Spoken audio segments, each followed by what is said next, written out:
Well, thank you. Thank you all for hanging around. It is right before the break, so I'll try to be brief, but thank you for the wonderful introduction, Trent. And after he's recounting all these things, it's a little, setting expectations a little high. So, you know, don't read too much into it. But my name is Ming, and I'm excited to tell you a little bit about some computational tools that I've been working on, and hopefully you'll stick together for the ride. So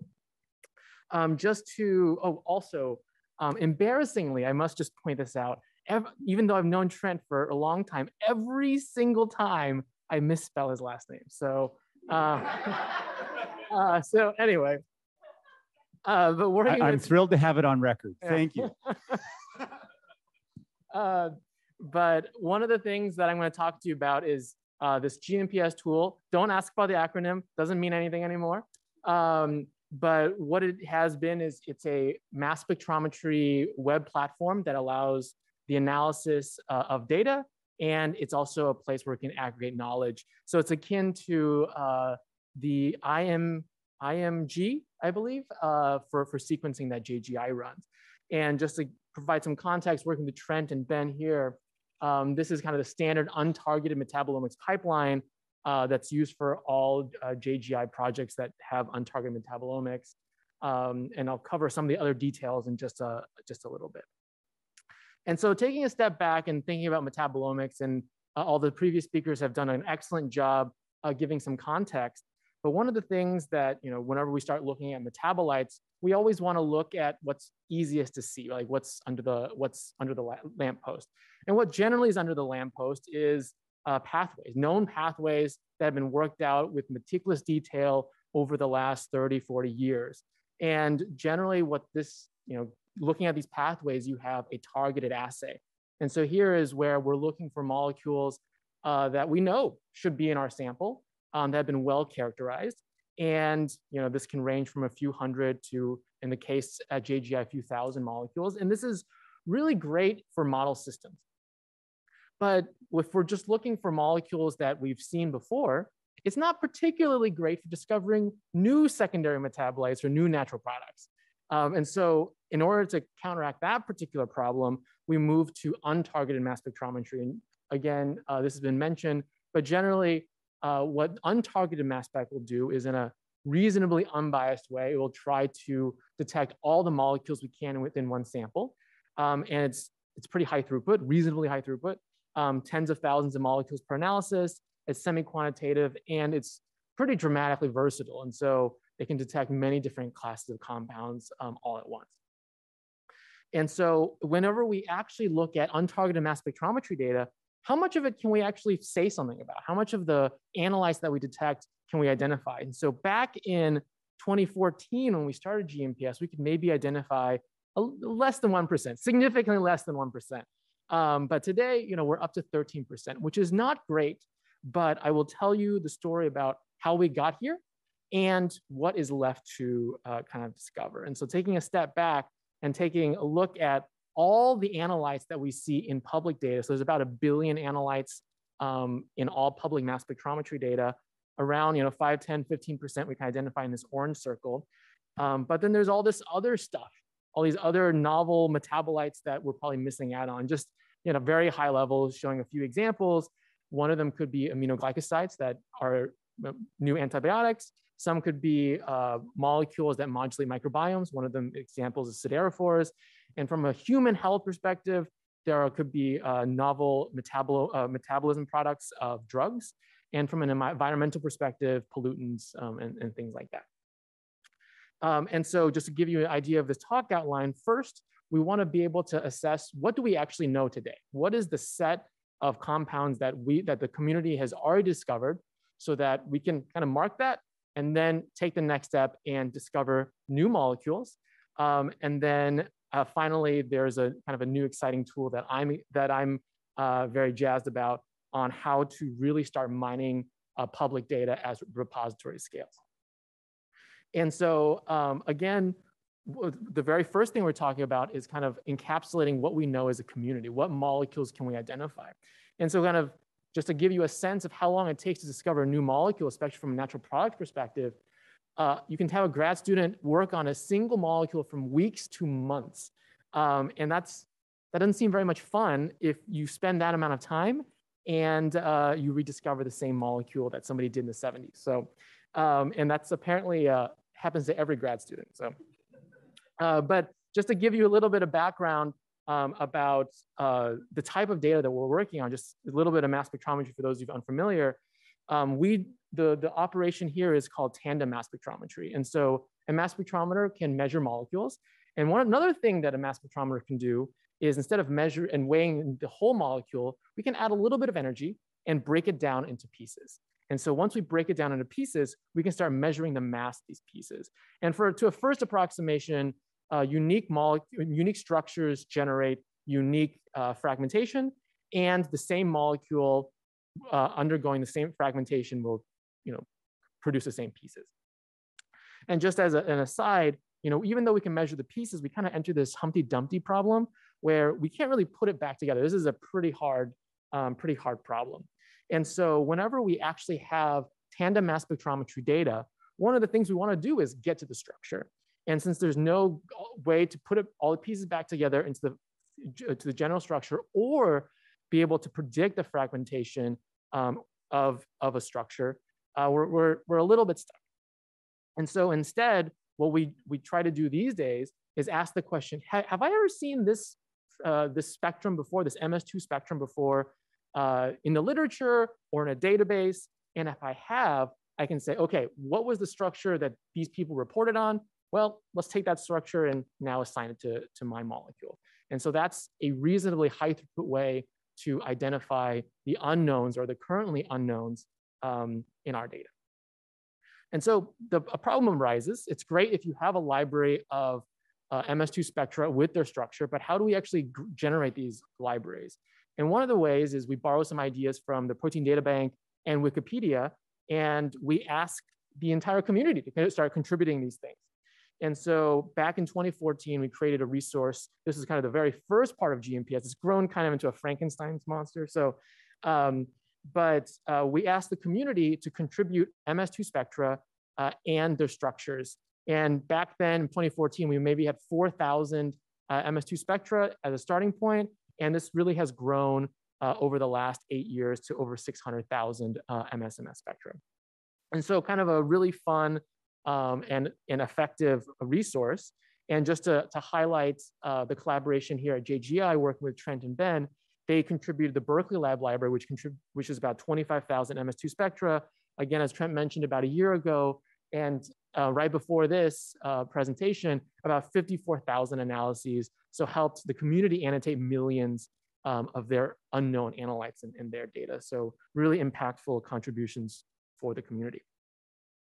And so one of the questions that arises is, now, yeah, great, the crowd can contribute stuff. Is it even effective? Does it move the needle in terms of annotating the molecules and the data that's there? And so one of the ways that we actually measured this is we took this knowledge base where people contributed data and searched it against the raw mass spectrometry data that is deposited publicly at UCSD. And so this is about 2,000 data sets. And the size, it's somewhere between 40 and 60 terabytes. I don't actually know the exact counts, but it's about 1 billion MS2 spectra. And what we were able to find, and actually this is a little bit dated, is that the community contributed data set, even though at the time was about 10% the size of another spectral library resource produced by the National Institutes of Standards and Technology, it annotated 90% of the molecules in real data. And so even though the community contributed contributed spectra were smaller, they were disproportionately useful. And our hypothesis here is people are annotating molecules that they actually see in their data. So of course it's going to kind of be useful. But that's working hypothesis. Don't go telling NIST about that. And the other question is, how reliable is the community when they curate this type of data? And so the way we address this question is we ask the community again, whenever we annotate the molecules in the public data, we ask, hey, are these correct? Or are they, from a 1-star to a 4-star system, how correct are they? And when we ask this particular question and compared to the National Institutes of Standards and Technology spectral libraries, they were as good or better in terms of reliability as reported by the community. And so that gave us confidence that what we were building as a community was useful for everybody in terms of data analysis. And so I kind of lied to you a little bit at the beginning of this. So these spectral libraries, they got us to about 4%. And that's still, that's not great, but it's still way better than in 2014. But what about this step jump from 4 to 13%? How do we get up there? And one other thing I just want to point out is, and we'll talk about how we got there, but this data in these libraries is all open, and it's all free for anybody to use. And so what this has created is a foundational resource for machine learning and other tool development in the community. And so going to the second point here is how can we start using this knowledge that we've built up as a community and start using the known compounds to annotate unknown compounds, so expanding this knowledge computationally. And so that is what's going to get us from this 4% all the way up to this 13%. And so one of the things intuitively what we want to start doing is we can annotate this small orange circle. And instead of thinking about annotating totally new molecules, let's just start expanding a little slowly around what we know and increasing that knowledge around in the local neighborhood around the molecules that we know. And so I'm going to introduce kind of the intuition behind why this works and carry you through a few examples. And one analogy that I have in my mind is in the same way where sequence similarity at the genome level or the protein level translates to similarity in function. Here, the analogy is that if you have two similar structures, when you put them into a mass spectrometer and break them down and you fragment them, they will yield similar but not identical tandem mass spectrometry data. And so that's kind of what we show here as an example. But I want to carry you through kind of a little toy example to give you some intuition on what we're doing in terms of an alignment. And so that's something I think is near and dear to all of our hearts. And so imagine that we have two molecules here, one on the top, one on the bottom. The one on the bottom is actually the same as the top, except for a little delta modification in the top right-hand corner. And then whenever we fragment both of these molecules and a fragmentation event happens at the same exact location, some of the fragments, for example, in the orange here, do not have the modification and will have the same mass. Other fragments, shown in purple on the top and blue on the bottom, will not have the same mass because the bottom molecule has that modification, that bottom fragment has the modification. And so if it's the same fragment, they'll be at the same mass. If they have the modification, it will be a little bit heavier because it has the modification. And so what we can start doing is considering all possible alignments between the MS2 spectrum on the top of the top molecule and the MS2 spectrum on the bottom molecule to find the best possible alignment and score two spectra for how much we think they have in terms of structural similarity. And so now this is kind of the toy example showing how we can compare two spectra in isolation. But what we want to start doing is take an entire data set and start doing all pairwise calculations between all the molecules such that we can start grouping up similar molecules together into families, even without knowing what structure is there. And so this particular technique is called molecular network. And I'll carry you through one quick example of a paper we published a few years ago. But the goal here, and when we zoom in right here, is we were able to discover new conjugated bile acids from the microbiome. And so highlighted here on the left-hand side is the molecular network. And each circle represents a unique molecule, and connections between each of the molecules represents significant putative structural similarity. And on the top left circle, this is a known compound. This is glycocholic acid, a primary bile acid from the host. And this is something we knew. But right below it, we were able to discover a new molecule that hadn't been characterized before that was also a bile acid, but it's conjugated with phenylalanine. And because the network topology in this way, we were able to propagate from a known to an unknown molecule. And from a biological context, we discovered that this particular new bile acid was produced by the microbiome. And similarly, we were able to propagate again from this phenylalanine conjugated cholic acid to also a new molecule that had tyrosine conjugated onto the bile acid. And so this particular example demonstrates how we can do this on one data set. And that's fine. Yeah, that's okay. But for me, what's really exciting is what if we could do this on all data ever? So we want to start propagating from known molecules to unknown molecules at a scale across all data. And so that's exactly what we did a few months ago working with WOUT. And we were able to take over 2,000 public data sets. Each one, we were able to create a molecular network. And we were also able to merge this all together into a meta molecular network. And what we're able to do in this meta molecular network is propagate from known compounds to unknown compounds and control error along the way. And so when we did that, it was about 1.1 billion MSMS spectra. This yielded out, after error controls, about 88,000 putative propagated MS2 annotations. And when we added this to the library, it increased the library size by a modest 15%. But at the end of the day, it generated a 400% increase in annotation rate. Again, our hypothesis is like, well, these are actually in the real data. So of course, it's going to hit something. And so that using this idea of propagating from knowns to unknowns, we're able to boost identification rates up to 13%.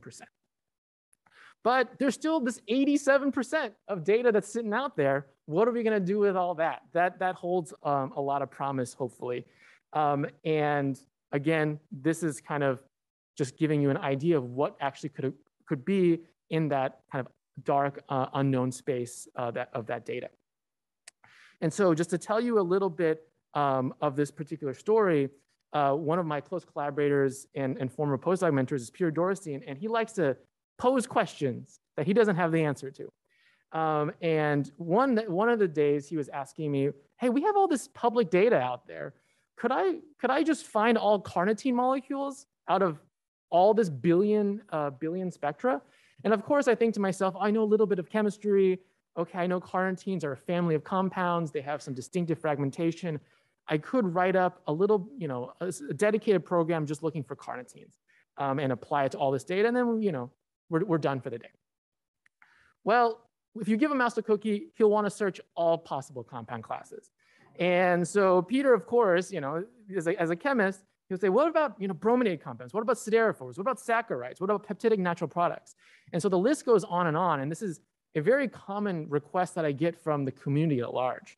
And I would happily do one small tool, but in no way am I going to do more than that as a lazy computer scientist. And so I kind of asked myself, can I develop a universal computational solution that will now enable chemists to look for whatever they want themselves? And so the solution that I came up with was called the mass spec query language, or MassQL for short. And so just highlighting some of the pillars that of the design philosophy. Number one, it needs to be understandable. So a chemist should be able to read and write this themselves with minimal training. Number two, it needs to be flexible. It needs to represent a wide range of patterns that chemists will want to look for in the raw mass spectrometry data. And it needs to be scalable. And so it's maybe tractable to look manually through one analysis, but when you're trying to scale up to hundreds, thousands, hundreds of thousands of analyses, doing things manually is a little bit more painful.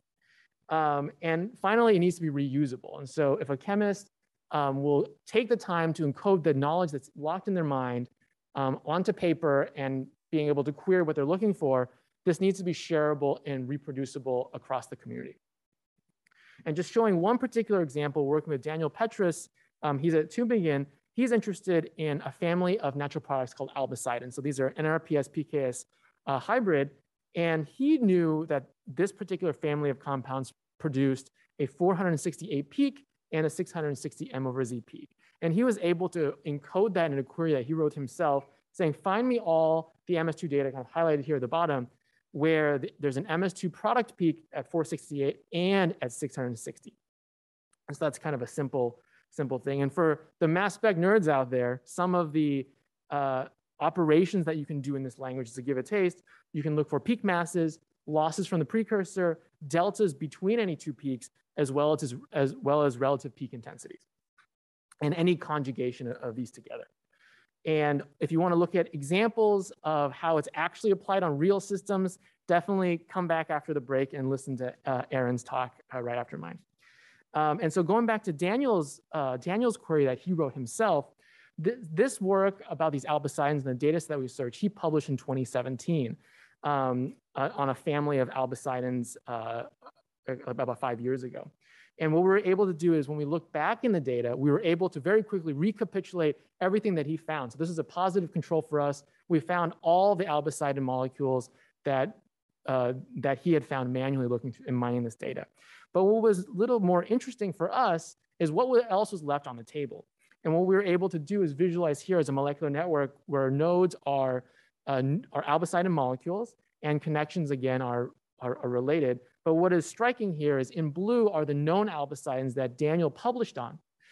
And in gray are the new putative albicidin analogs that he had missed in his own data that he had published on years and years ago. And so here is just kind of a very quick vignette on how MassQL could have helped him discover new molecules very quickly with low amounts of effort. And so with Daniel's example, we were looking at the MS2 data, looking at particular substructures. One of the other examples I just want to highlight, working with my friend Rafael Reher at the University of Marburg, he's looking instead of at MS2 substructures, he's looking for unique elemental compositions. And specifically, he's interested in pentabrominated compounds. And one particular example of this in his data set is this molecule called AETX. It's a neurotoxin created by cyanobacteria. And it kills bald eagles in SoCal. So at least Americans really care about this. And so what Rafael was able to do was encode the pattern that he was looking for pentabrominated compounds and search his own data that he previously published on and discover a few putative analogs of AETX that he hadn't realized was there before. Again, this is empowering him to do this. But what Rafael wanted to do, just because he's never satisfied, is, well, I did this on my data, but that's not super interesting, right? What if we could apply this across all public mass spectrometry data at once? And so that's exactly what we did together with Rafael. And he'd written up this pattern, and we had searched all the particular subset of public data that he wanted to actually search. And this included about 391 million MSMS data. And at the end of the day, we ended up and distilled down to about 425 putative pentabrominated compounds. And just showing one example of what we found, this is a structure of that particular compound. And it has been previously described in literature being produced by a marine brozoan. But what was unique, because we did this at a repository scale across all data, we also found it to be produced by Streptomyces, as well as there's a few structural analogs that were unreported that were also discovered around this. So that's just one particular example. And so kind of bringing it back here and answering this question, can we develop a universal solution that chemists can use themselves to search their own data at these huge scales? I think the answer is yes. At least less people are bothering me these days. But I just want to wrap up all of the kind of the 3 chapters of this presentation. And we were able to capture the knowledge of the community, highlighted here in this orange. We were able to take that knowledge and expand what it was able to annotate with these red lines, as well as use tools like MassQL to start getting at these pockets of novel chemistry that are left undiscovered in all this rich public mass spec data. And so if you all are interested, happy to kind of work together on that.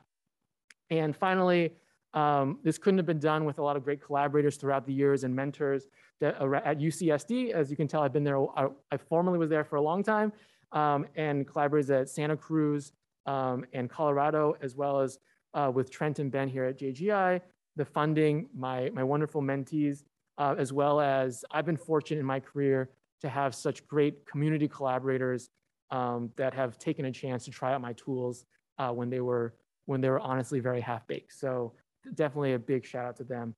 And thank you all so much.